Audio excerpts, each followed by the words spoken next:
नमस्कार, खबर जनता तकमध्ये तुमचे स्वागत। अफवा नाही, सत्य बातमी आहे। बघूया आजची विशेष बातमी। समिती ज्याच्या अधिकारात 400 बौद्ध विहारात नागपूर शहरातले ते अशोक भाऊ सरस्वतीजी, माझे सहकारी दीक्षाभूमीचे भदंत नागदीपंकरजी, भंते पय्याशीलजी, ही मार्गले आस्तिक बागडे, समता सैनिक दल राजकुमार जी वंजारी, नीताजी मूस, दहीकर, नरेशजी गायकवाड,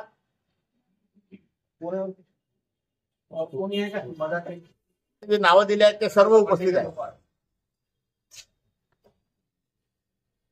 तुम्हाला भेट लवकर मिळाली धम्मचक्राच्या अगोदर किंवा त्यानंतरही काही दिवसाला शासनाने दिली तर शासनाचे आम्ही आभार व्यक्त करू, त्यांचं अभिनंदन करू आणि पुन्हा ह्या मागणीसाठी ह्या आमच्या सर्व संघटना, भारतीय बुद्ध महासभा, समता सैनिक दल, बौद्ध विहार, बौद्ध विहार संघ समिती, समता सैनिक दल, अनेक सामाजिक संघटना, भीम आर्मीचे जिल्हाध्यक्ष आस्तिक बागडे आहेत, दहीकरजी आहेत, राजेंद्र दहीकर। किती एकरची मागणी आहे? हे याच्यात सर्व डिटेल्स दिले आहे तुम्हाला। हे सांगा ना। अरे आता अंधारात दिसत नाही।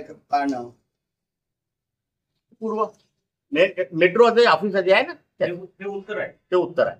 नाही सॉरी, उत्तर ना, हे मागचं काटन टीचर। अच्छा, पूर्व म्हणजे आपले हे माता कचेरी आणि म्हणजे नेहमीचे जे आपण म्हणतो भिंत लागली ते उत्तर।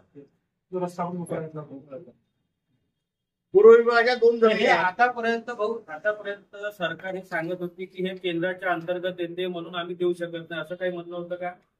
हो, काही केंद्राचं म्हणतोय, पण ती महाराष्ट्र शासनाची आहे आणि महाराष्ट्र शासनाने त्या कृषी विभागाला ती भाडेतत्वावर दिलेली आहे। म्हणजे ते राज्य सरकार देऊ शकतं? राज्य सरकार देऊ शकतं। हे सगळ्या जमिनी आपण ज्या काढल्या आहेत त्याची मालक राज्य सरकार आहे आणि 25 तारखेला याच्यामध्ये माननीय उच्च न्यायालयाने माहिती मागितली आहे। माझी तुम्हाला विनंती आहे आपणास की जर याला लवकर तुम्ही जास्तीत जास्त प्रकाशित केलं किंवा याला जास्तीत जास्त कव्हरेज जर दिलं तर ही माहिती माननीय उच्च न्यायालयांच्या सुद्धा उपयोगी पडेल, त्यांच्या निदर्शनात येईल। ही होती आजची विशेष बातमी। बघत रहा खबर जनता तक। लाईक, सबस्क्राईब करा। धन्यवाद।